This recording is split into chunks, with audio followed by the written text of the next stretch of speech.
బంగ్లాదేశ్లో గొడవలకు రిజర్వేషన్లే కారణమా?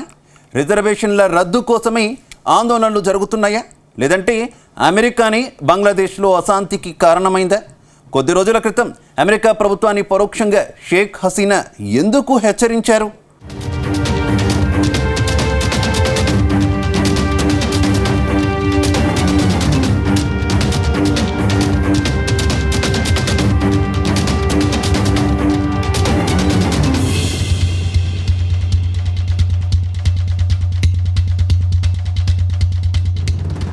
రిజర్వేషన్లకు వ్యతిరేకంగా బంగ్లాదేశ్లో భారీ హింస చెలరేగింది.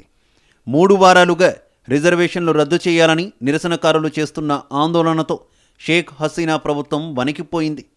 ఈ హింసాత్మక ఘటనలతో దాదాపు 440 మందికి పైగా మృత్యువాత పడ్డారు.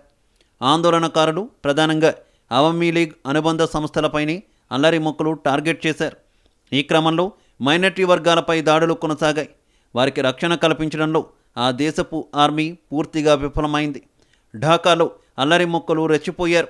బంగ్లాదేశ్ మాజీ ప్రధాని షేక్ హసీనా చీఫ్ జస్టిస్ ఇళ్లపై దాడి చేసి లూటీ చేశారు. వారిని నియంత్రించడంలో ఆర్మీ ఫెయిల్ అయింది. మరోవైపు ఢాకా పరిసర ప్రాంతాల్లో రెచ్చిపోయిన అల్లరి మొక్కలపై సైనికులు కాల్పులు జరిపారు. ఇప్పటి వరకు బంగ్లాదేశ్ అల్లర్లలో మృతి చెందిన వారి సంఖ్య 400 దాటింది.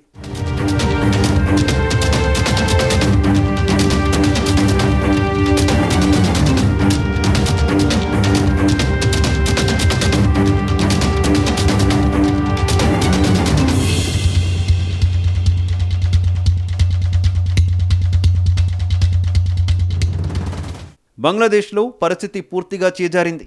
రాజకీయ సంక్షోభం నేపథ్యంలో బంగ్లాదేశ్లోని మైనార్టీలుగా ఉన్న హిందువులపై దాడులు ఒక్కసారిగా పెరిగిపోయాయి. అంతేకాదు హిందూ దేవాలయాలు, ఇళ్లపై దాడులు జరిగాయి. దేశవ్యాప్తంగా 4 హిందూ దేవాలయాలపై దాడులు జరిగినట్టు తెలుస్తోంది. ఢాకాలోని ఇందిరాగాంధీ కల్చరల్ సెంటర్ను ధ్వంసం చేశారు. హింసాకాండ కారణంగా సుజానగర్లోని హిందూ కుటుంబాలు రాత్రంతా నిద్రలేని పరిస్థితి నెలకొంది. ఇక బంగ్లాదేశ్లోని కందిపరా జిల్లా వరత్తులోని కాళీ ఆలయంపై కొందరు దాడికి దిగారు.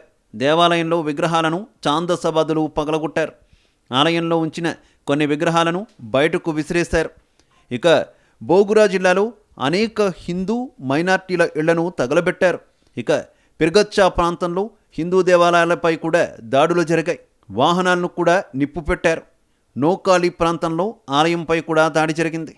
ఆలయాన్ని ధ్వంసం చేశారు. బంగ్లాదేశ్లోని హిందువులు భయంతో క్షణక్షణం గడపాల్సిన పరిస్థితి నెలకొంది. మరోవైపు తమపై దాడులను ఆపాలని, తమను రక్షించాలని కోరుతున్నారు హిందువులు.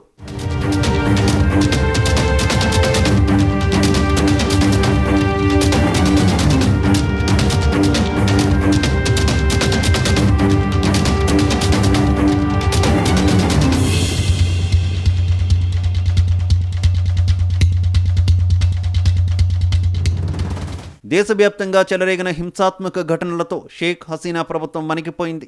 ఆందోళనకారులు ప్రధాని అధికారిక నివాసమైన ఘనా భవన్ను ముట్టడించి అక్కడ విధ్వంసం సృష్టించారు. విలువైన వస్తువుల్ని లూటీ చేసిన వీడియో నెట్టింట వైరల్గా మారింది. చికెన్, ఫిష్, కూరగాయలు, ఫర్నిచర్, ఇతర విలువైన వస్తువులు పట్టుకుపోతున్న దృశ్యాలు రికార్డయ్యాయి. దాదాపు 20 ఏళ్ల పాటు దేశాన్ని పాలించిన షేక్ హసీనా రాజీనామాతో పలువురు ఆనందం వ్యక్తం చేశారు. వీధుల్లోకి వచ్చి మరీ జెండాలు ఊపుతూ వాళ్ళ సంతోషం వ్యక్తం చేశారు. ఢాకాలో పార్క్ చేసిన యుద్ధ ట్యాంకర్ పైకి ఎక్కి డ్యాన్సులు చేశారు.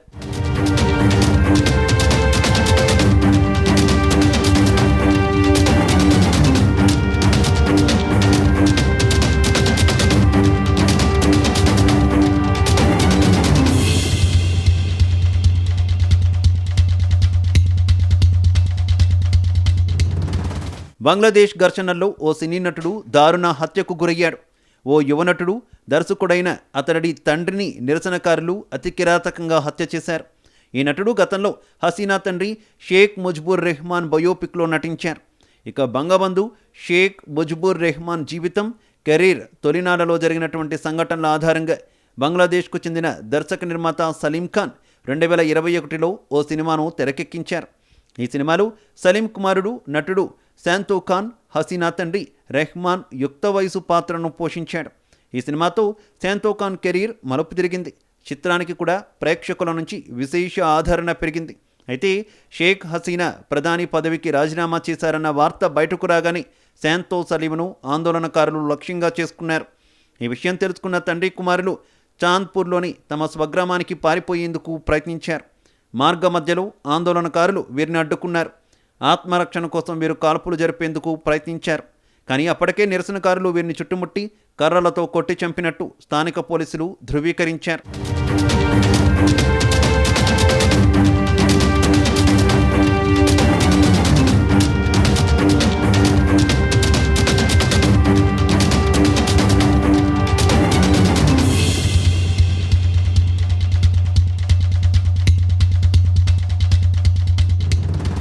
బంగ్లాదేశ్ ప్రధాని హసీనా రాజీనామాతో అదే పార్లమెంటు రద్దు అయింది. బంగ్లాదేశ్ పార్లమెంటు రద్దు చేస్తూ ప్రెసిడెంట్ నిర్ణయం తీసుకున్నారు. త్వరలోనే బంగ్లాదేశ్లో తాత్కాలిక ప్రభుత్వం ఏర్పడుతుందని తెలిపారు.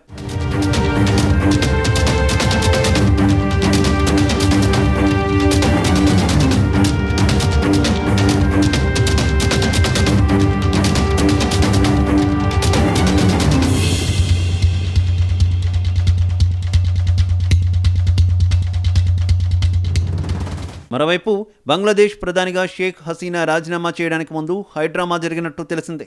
రిజర్వేషన్ల వ్యతిరేక ఉద్యమం పీక్స్కు చేరిందని, ఆందోళనకారులు ప్రధాని నివాసాన్ని చుట్టుముట్టేందుకు వస్తున్నారని సైన్యం చెప్పినా ఆమె రాజీనామాకు ససేమిరా అన్నట్టు సమాచారం. పైగా మరింత కఠినంగా వ్యవహరించాలని సైన్యాన్ని కోరినట్టు తెలుస్తోంది.